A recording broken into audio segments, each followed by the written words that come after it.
the recording. Okay. Can I say one more thing? Because I see there's yes. Juan has asked a question about incorrect enforcement. Is it for the crew or the referee? It is mainly for the crew, all of them. We have had situations where we, for some reason, felt that it was unfair to downgrade everyone. But the general idea is that if there's a mistake in penalty enforcement, it's a crew downgrade. That is the default for that. Okay, thanks, Ina. Okay, we'll hand you over to the supervisor, IFAF supervisor of officials, Bill LeMonnier, who's going to give us a presentation on targeting. Over to you, Bill. Thank you, Davey. Let me get my video up here and have it ready for a screen share. 1 second.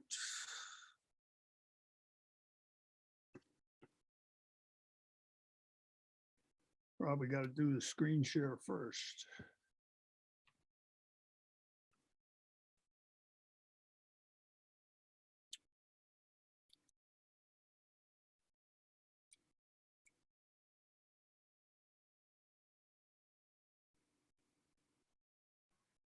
Yep, we can see it. All right, you got it up now? Yep. Great. Let me get rid of my thing on view here.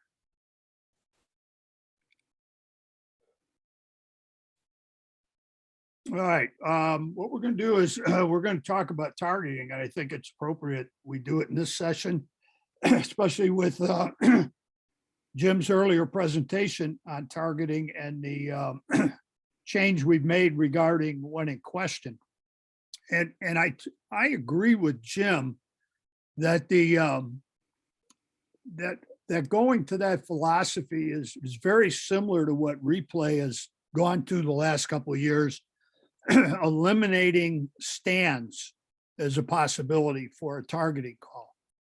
And here NCAA football, we could have anywhere from 20 to 40 cameras on a game, and we can't come up with a definitive answer all the time about targeting. So I totally understand why we're looking at saying that if we have a one in question situation about forcible contact, targeting, et cetera, that we need to kind of think twice and back off of it. Targeting itself is not a black and white situation. It can have some gray area to it. And the videos that we're going to look at, we've got probably 9 different plays here. Hopefully I have time to get through. I purposely picked plays that were not going to be necessarily black and white. I wanted them to kind of be things for us to discuss, talk about pros and cons. I purposely, these things at the beginning here were just some of the things that had to do with the targeting rule and some of the changes this year. And remember something, and I think this situation here is really important. When this AR was put in here, it talks about unintentionally contacts or intentionally attacks. Remember something, targeting is there's intent here. You know, Let me get confused. somebody's, there you go. Let's see if we can get the mute here. These players have a lot of skill and they have the ability to make split-second decisions. And we've seen a bunch of our players back off of a potential targeting situation, keep the head to the side, keep the head up, not go in there with the crown of the helmet, not launch, not thrust. So when these things happen and we've got intent there, this wasn't an accident that happened. It's intentional. It needs to be called, and we need to be ready for it.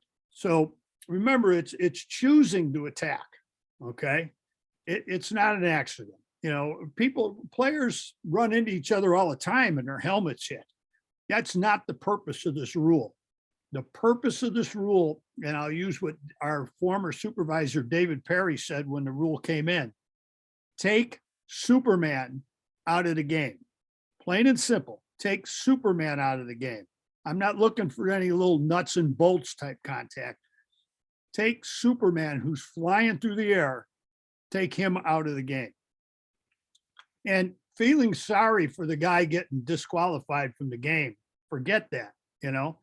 Think about the player who just got hit in the head neck area, and he's not going to play anymore today. So it's critical for us that, you know, again, we don't make the rule at what the penalty is, but we have to be the guardians of the game and make sure that we're on top of targeting calls. You know, one of the things too, is this gets ready for our videos to come up, and the indicators here are coming up on the screen. Nothing everybody hasn't seen before. But when targeting first came in, we had Rule 913 and Rule 914. We had more 914 calls than we had crown of the helmet calls for 913. A majority of our calls were 914. It was the player flying through the air, taking out the pass receiver, the quarterback, the punt return man. That was what was the Superman type plays. In the last couple of seasons, we have had more 913 crown of the helmet calls than we've had defenseless player calls. So that's been an interesting change there, about more players being called for crown of the helmet than before. Another thing is, and again, this was from NCAA, replay, and when it comes to the crown of the helmet hits, more of these are being initiated by the replay booth. They weren't called on the field. They're being stopped. The game's being stopped and called by the replay booth. So that's been an interesting dynamic.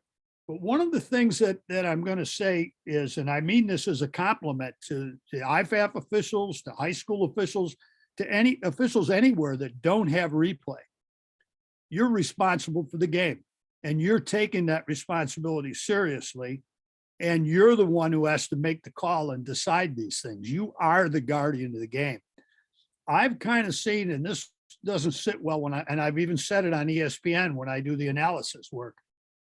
I've seen too many officials at the replay level sitting on their duffs and not taking responsibility for the game, and they're letting replay do it. And I'm really dismayed by that. You're the official, and I used to say it in our pregame when I was on the field with our replay official sitting there. Our job was to put replay out of business. Now, it's not going to be possible to do, but that should be our goal. I want to put replay out of business. And I want you to remember something too. If you're wishing, hey, I wish I had replay. I love replay to death, but at the same time, you need to remember two important things about replay. Number one, it's a mechanical device. You may not have all the angles you need with your mechanical devices. Your mechanical devices might crash. We thought it was going to be a perfect world till we found out that there were problems with the replay crashing in the booth.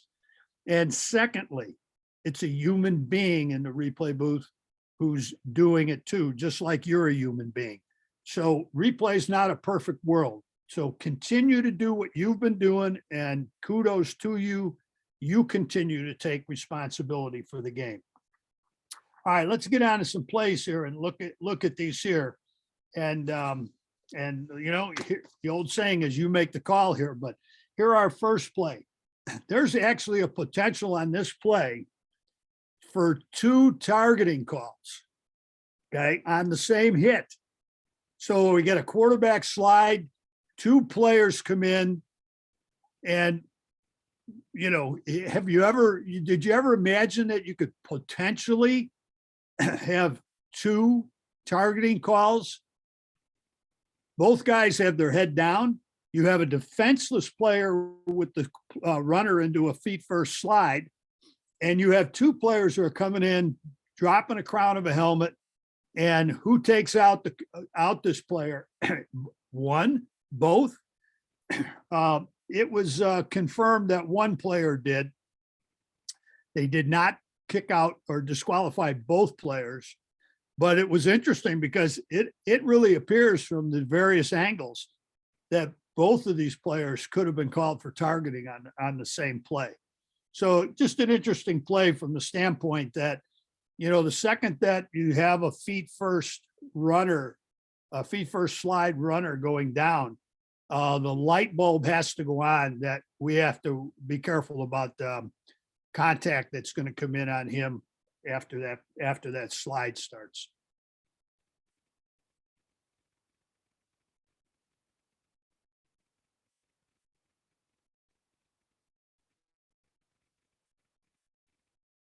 So again, interesting play. I believe it was the player coming from the front that actually got called for the targeting.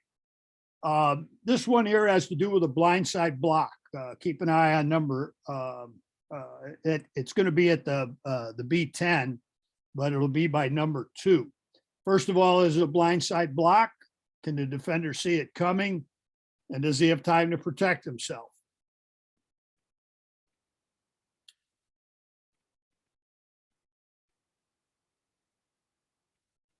Player from the outside comes across.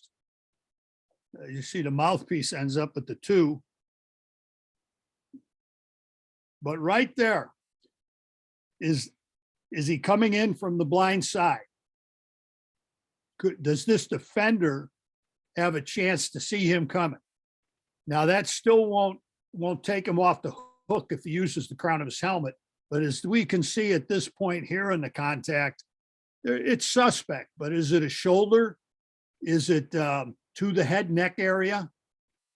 We do see the head bounce back a bit from it.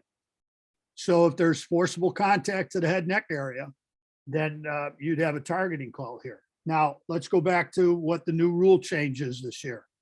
If you're covering this play and you have doubt on this one, you need to leave it alone. Now you can see there the good head snap. So if you're this official up here at the top of the screen by the 5-yard line and you see that, you need to get a flag down. You've got great angle. It's your zone. It's your responsibility. You see that contact and deem that to be a blindside block, then you have to get a flag down. If you're from the other side of the field, or maybe the back judge and you can't, or the umpire, and you can't really see this cleanly, you need to leave it alone.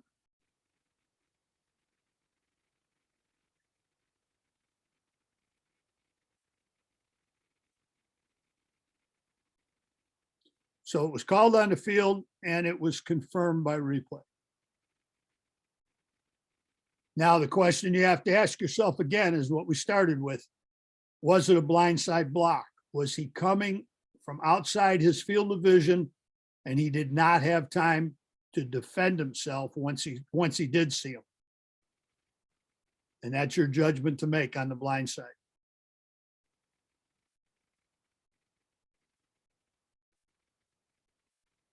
Pretty good head snap on that one.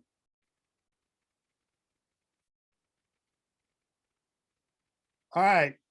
On their third play here, we've got the ruling on the field is going to be targeting. Replay reverses this to no foul. So keep an eye on number 23. Is he going for the pass or is he seeking out the receiver? You have an upward thrust, forcible contact, and is it to the head neck area? So again, the call on the field was targeting, and replay is going to reverse this.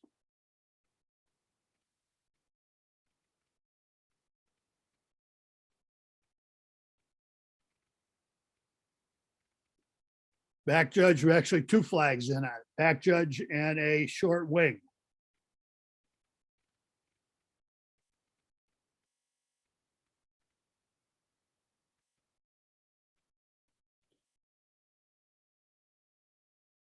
So is he going after the ball, or was he definitely going after the defender or after the receiver and taking the receiver out?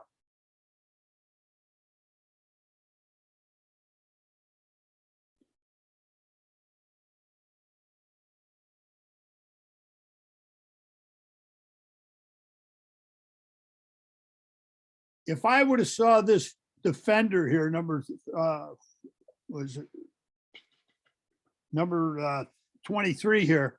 If I would have seen him more with his arms outstretched like he was going for the ball, I'd say that the contact, even if it was to the head neck area, even if it was a crown of the helmet, was not intentional, that there was no intent there.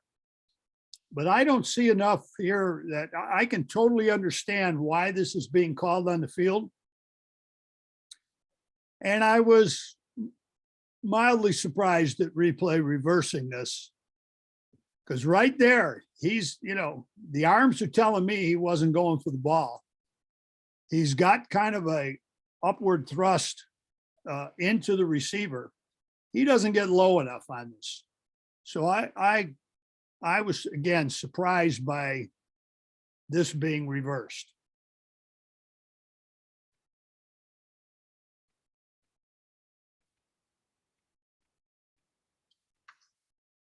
Okay, now here's another one, like I said earlier, that we're starting to get replay creating more targeting fouls than before. This one here, there's no foul by the officials on the field, and replay will call it targeting. Is the hit on the quarterback, he's in a passing posture, forcible, using the head, neck, shoulder, forearm? Do you have an indicator here? So take a look at this one, because this again is an interesting play in terms of helmets hit.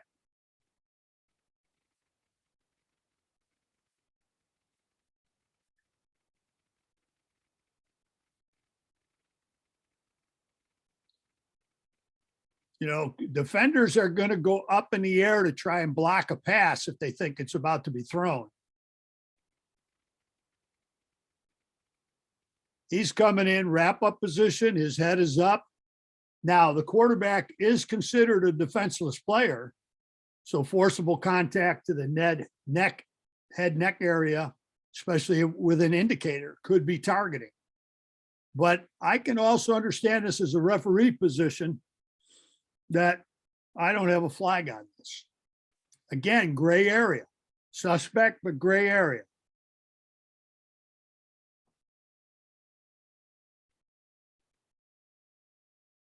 Would you have a flag on this? Would you not? And again, you don't have replay. So what are you going to do with this one?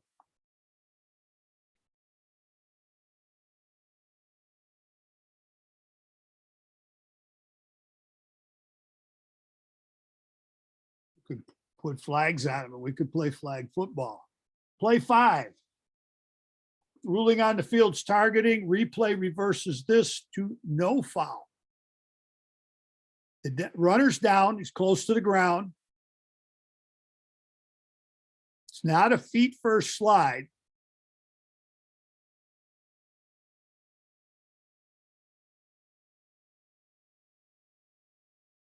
But one of the things that is an emphasis is, it used to be, was the runner down? Well, is he down or nearly down?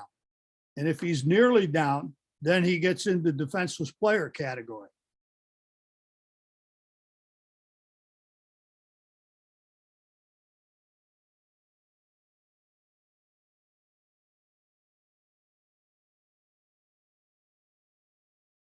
So again, the ruling on the field was targeting, replay reverses it to no foul.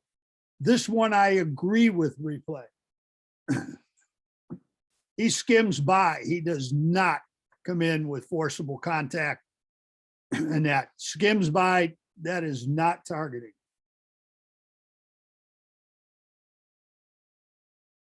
All right, suspect crown of the helmet hit.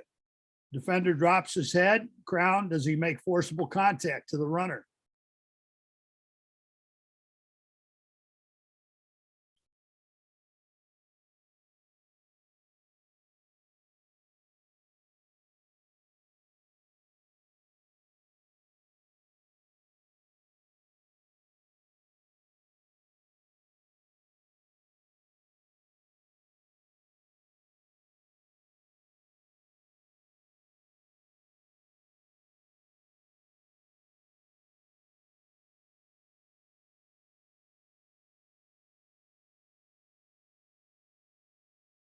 So if you're the covering official on this, will you drop a flag? Now, from that view there, and again, angles are critical. From that view there, it appears that he does go crown of the helmet.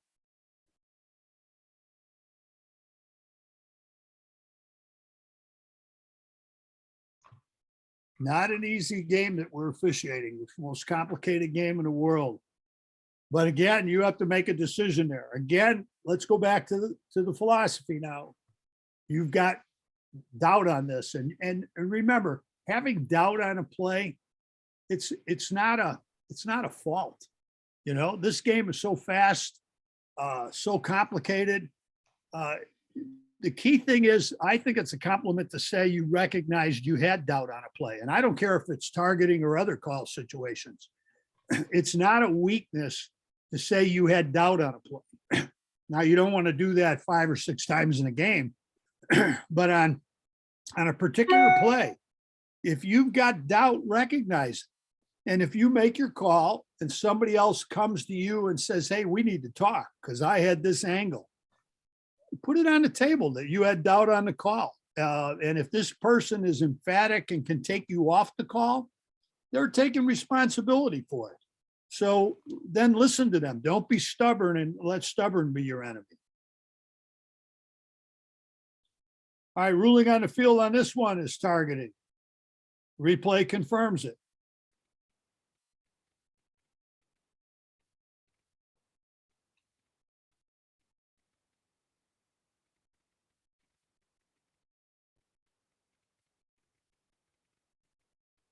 That second player coming in,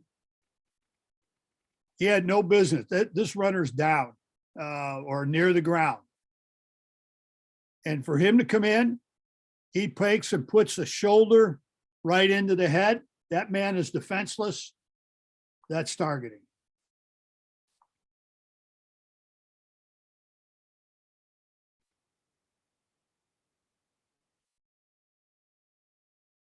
You know, and some people argue and say, well, you know, the runner's fallen down. He's changed his own target area of being hit. Well, the guy coming in making the hit is more responsible for where he's going. He's the guy coming in trying to blow the guy up. So the responsibility is on that man making the hit, not the runner who's being tackled.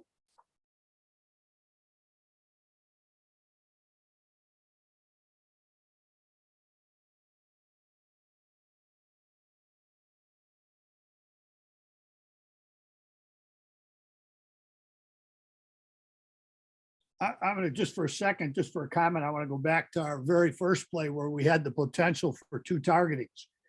And it's kind of a what if situation. What if both calls were made for targeting?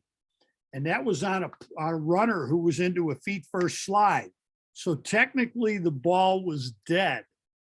So if you would have had 2 targeting calls there and both players disqualified, you would have had 2 dead ball fouls, which by rule would have been enforced. So that would have been an interesting side thing to that. Now, if it was 2 live ball situations, you'd just take 1 penalty, you'd accept 1 and decline 1. But that first one, if both of those were called, that would have been an interesting scenario to see if they would have walked off 2 dead ball fouls for targeting. All right, let's move on to play 8 now. We have a late hit with targeting, and replay will confirm it. Again, these aren't just black and white targeting or no targeting situations.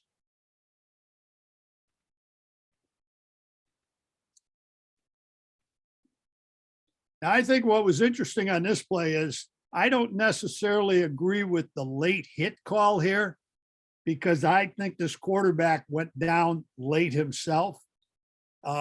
He didn't, that defender didn't have a chance to react to that at regular speed. However, he did have a chance not to put his head down and use the crown of his helmet. So as much as this was called late hit with targeting, I think if this would have just been, it was enough just to say this was targeting.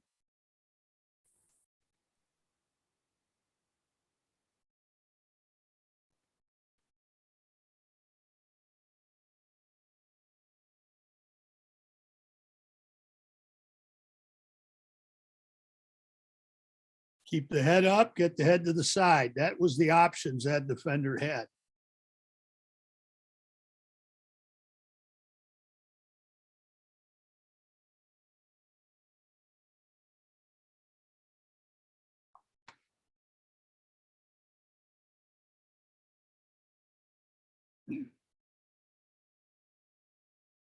Our next play here, they're in punt formation, and the ruling on the field is targeting. To bet the punter has a tough time with the ball. You can see his helmet gets ripped off. But the call here is targeting, and this is going to have an impact here because obviously if there was a targeting foul, team A still has the ball. So it's going to have an effect on this being a 15-yard penalty and an automatic first down for team A. If this happened after a dead ball situation, then it would be enforced after the turnover. But the ruling on the field was targeting. Replay comes back in, and take a look from this angle here. Face mask penalty. Yeah. Targeting penalty. I agree with replay. This is not targeting.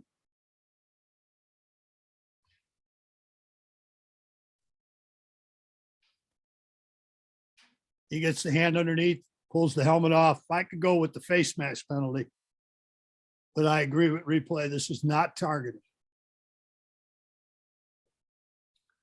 Bill, Yeah, go ahead.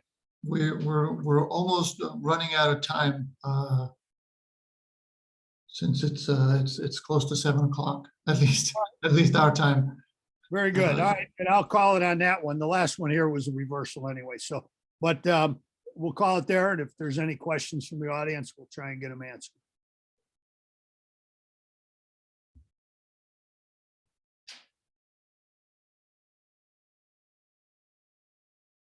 I saw one question in the chat about the possibility of getting a copy of these plays.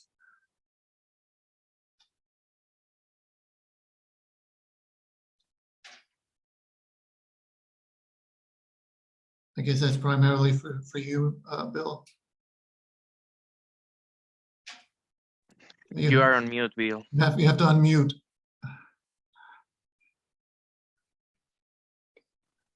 Yeah, I'm good now. Yeah. So, all right. Yeah, so if people want it, we can do one of two things. Either I can put a thing up on WeTransfer, and it'll give people like 14 days to do a download on it, and as many people as possible. All they have to do is say, I'll post the link, and then they can do a download and go from there. Right. All right, excellent. Thank you very much. Well, time is up. Thank you, Professor Briggs, for your presentation. Thank you to Einar, and thank you, Bill, for some good plays. On behalf of the officiating committee and Davey, who had to leave a little early, I hope to see everybody back in a week for our next session. So thank you for today, and have a great Super Bowl Sunday evening. Okay, bye-bye, everybody. Hey, have a great day. Thanks, everybody. Bye. Thank you, guys. Bye. Have a great night, you too. Bye, Thanks, everyone. everybody.